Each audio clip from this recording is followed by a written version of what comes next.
Hello friends, good morning. Welcome back to my channel Shobhanish world. আজ হচ্ছে শনিবার। হ্যাঁ, শনিবারের ব্লগটাই আমি আপনাদের সাথে শেয়ার করছি। আমি এই ব্লগটা ভিডিওগুলো আমার শ্যুট করা ছিল, বাট সেটা এডিটিংয়ের জন্য আমি আপনাদের সাথে শেয়ার করতে পারিনি। তো যেহেতু ভিডিওটা রয়েছে আমার কাছে, তাই ভাবলাম সেই মুহূর্তগুলো একটু আপনাদের সাথে শেয়ার করা যাক। তো আজকে আমি সেই শনিবারের ভিডিওটাই শেয়ার করছি। তো শনিবার ছিল চৈত্র সংক্রান্তি। তো চৈত্র সংক্রান্তিতে একটা ব্রত হয়। তো সেই ব্রত পালন করার জন্য মা গেল গ্রামের বাড়ি। মিস্টার ঘোষ মাকে গ্রামের বাড়িতে রাখতে গেল, আর এদিকে আমি কিছু সবজি কেটে নিলাম, তার সাথে সুজি দিয়ে একটু মেখে নিয়েছি। তারপর একটা চিল্লা বানাচ্ছি। এটা ব্রেকফাস্টের জন্য বানাচ্ছি। আমি আর মিস্টার ঘোষই বাকি রয়েছে ব্রেকফাস্টের জন্য। মা তো কিছু খাবে না পুজো যতক্ষণ না হবে, সেজন্য। যাই হোক, এদিকে আমি বানিয়ে নিচ্ছি, আর তার সাথে ওদিকে হোক অনেকটাই সময় লাগবে। এই চিল্লাগুলো একটু সময় ধরে ধৈর্য ধরে করতে হয়। চিল্লার রেসিপি অলরেডি রয়েছে আমার চ্যানেলে, চাইলে চেক আউট করে নিতে পারেন। আর সিজনের প্রথম আম পাওয়া গিয়েছিল কয়েকটা ছোট ছোট, তো সেই আম দিয়ে আজকে বানাবো মুসুর ডাল। আম মুসুর খেতে বেশ ভালো লাগে। মিস্টার ঘোষ বাড়ি আসার পর টিফিনটা কমপ্লিট করে নিচ্ছে। এখন প্রায় 10টার মতো বাজে। তো এদিকে আমি ডালটা ততক্ষণে বসিয়ে দিচ্ছি। চিল্লাটা গরম গরম খেতেই বেশি ভালো লাগে, তো সেজন্য ওকে বললাম খেয়ে নিতে। তো ব্রেকফাস্ট কমপ্লিট করে চলে গেল দোকানের দিকে, আর আমি ততক্ষণে এদিকে আমটা একটু কেটে নিয়েছি আর খোসাটা ভালোভাবে ছাড়িয়ে নিয়েছি। তারপর একটু জলে ভিজিয়ে রেখেছিলাম, যেহেতু আমগুলো নিতান্তই ছোট, তাই একটু কষা হতে পারে, সেজন্য একটু জলে ভিজিয়ে রেখেছিলাম।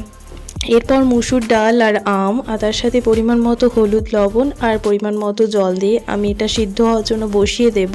আম মুসুর ডাল এই গরমের দিনে বেশ ভালো লাগে, বেশ টকটক হয়, তার সাথে সুস্বাদুও লাগে। সিজনের সময় সিজনের সব জিনিসই বেশ ভালো লাগে। যাই হোক, তো এখন ডালটা বসিয়ে দিলাম। মোটামুটি 2টো সিটির অপেক্ষা করব। 2টো সিটি এদিকে পড়ুক, ততক্ষণে ওদিকে আমার চিল্লা বানানো প্রায় কমপ্লিট। তো চিল্লাটা চলুন, এখন আমি ব্রেকফাস্টটা কমপ্লিট করে নিই। প্রায় 10টা 30 মতো বেজে গেছে এখন। তো সেজন্য ব্রেকফাস্টটা ভাবলাম প্রথমে কমপ্লিট করে নিই। তো ব্রেকফাস্ট কমপ্লিট করে নিলাম। তারপর অনেকক্ষণ আগেই আমি রান্নাঘরে চলে এসেছি। এই পটলগুলো একটু খোসা ছাড়িয়ে নিয়ে লবণ আর হলুদ দিয়ে একটু ম্যারিনেশন করে রেখেছি, এটা ভাজি করব।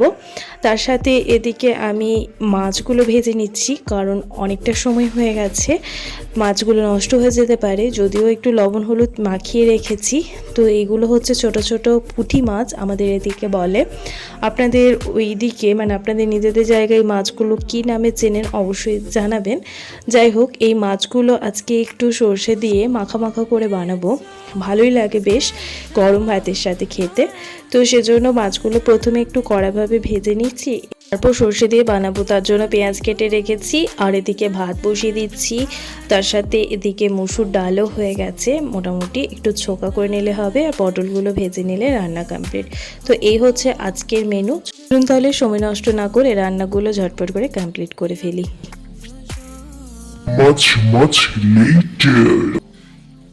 Good evening everyone. এখন বাজে 6টা 40 মতো। তো জাস্ট আমি সন্ধে দিলাম। এখনও পর্যন্ত বাড়িতে একাই রয়েছি। মা ওদিকে এখনও পর্যন্ত আসেনি, চলে আসবে হয়তো এক্ষুনি। আর আজকে রাতের ডিনারটা আমাদের ছেলেরা বানাচ্ছে মিস্টার ঘোষ, আর তার সাথে আমাদের দোকানে যে 2টো দাদা রয়েছে, সেই দাদারা সবাই মিলে বানাবে। তো সেজন্য আজকে রাতের রান্নাটা পুরোপুরি অফ আছে, সেজন্য রাতে একটু হালকা আছি। আচ্ছা, তো ডিনারটাতে ওরা কি বানাচ্ছে আমি অবশ্যই শেয়ার করছি আপনাদের সাথে। যাই হোক, তো চলুন এখন একটু টিভি দেখা যাক। একা একা আর কি করবো, আর আমার পর্বত আছে কিছুটা, সেটা গোছাতে হবে। তো চলুন এখন সেই কাজগুলি করা যাক। আচ্ছা, তো এদিকে পিকনিকের মোটামুটি রান্না শুরু হয়ে গেছে। ওদিকে প্রথমেই পোস্ত বসিয়ে দিয়েছে, দিকে ততক্ষণে পেঁয়াজ, রসুন, কাঁচা লঙ্কা সমস্ত কিছু রেডি। পোস্ত তো এদিকে ফুটুক। আর পরের দিন তো নববর্ষর আগের দিন আমরা তো ইংরাজি অনুযায়ী 31st নাইট সবাই সেলিব্রেশন করি, তবে আমরা তো বাঙালি নববর্ষটাই আশা করি বেশি প্রেফার করা দরকার। তো যাই হোক, আমাদের এটাই দুঃখ, বাঙালি হয়েও আমরা সেই ইংরাজি নববর্ষ মানে ইংরাজি নিউ ইয়ার আর ইংরাজি 31st নাইটে আমরা সেলিব্রেশন করে থাকি। তো পয়লা বৈশাখের আগের দিনটা আমাদের বেশ ভালো কাটলো।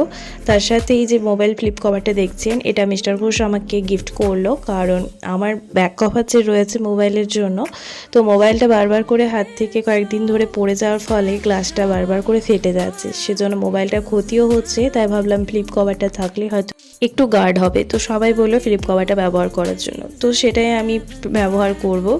যাই হোক, একদম নববর্ষ দিনই আমি এই ফ্লিপ কভারটা ব্যবহার করব। তো ওদিকে চা বসিয়ে দিয়েছি, বাড়িতে যারা এসেছে পিকনিকের জন্য তাদের সবাইকে চা দিয়ে দিলাম, তার সাথে বিস্কিটও বের করা ছিল না সেটাও দিলাম। আর এদিকে বলল পোস্তটা একটু পেস্ট করে দিতে। ওদিকে তো আপনাদের দেখালাম যে পোস্ত ওরা চাপিয়ে দিয়েছে, তো পোস্তটা আমি একটু পেস্ট করে দিলাম। চলুন পোস্তটা এখন ওদেরকে দিয়ে আসি, তারপর আমি নিজে চা বিস্কিটটা খেয়ে নেব। রাতের রান্না আমার সেরকম নেই, তবে আমরা রুটি খাবো। আর এদিকে তো হচ্ছে মাটন, তার সাথে আলু পোস্ত, তার সাথে ওদের হচ্ছে সাদা ভাত।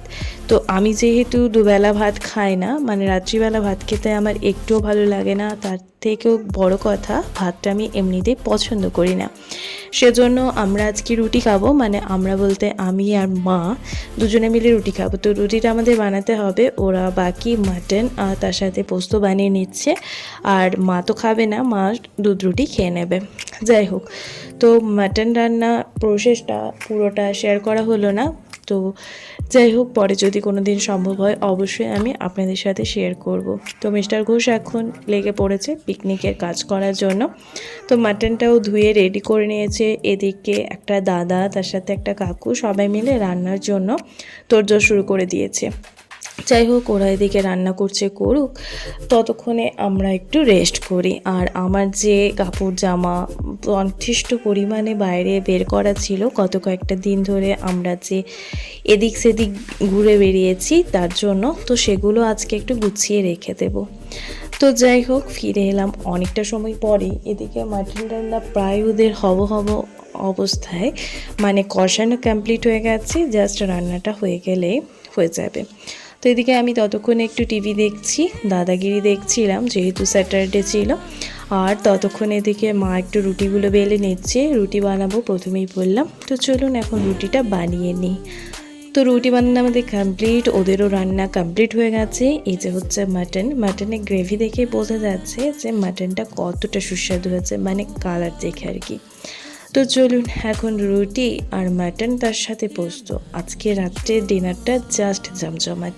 আর আমি যেহেতু রুটি বা মুড়িতে একটু মিষ্টিটা পছন্দ করি, তাই আখের গুড়টা আমি সবসময় খাই।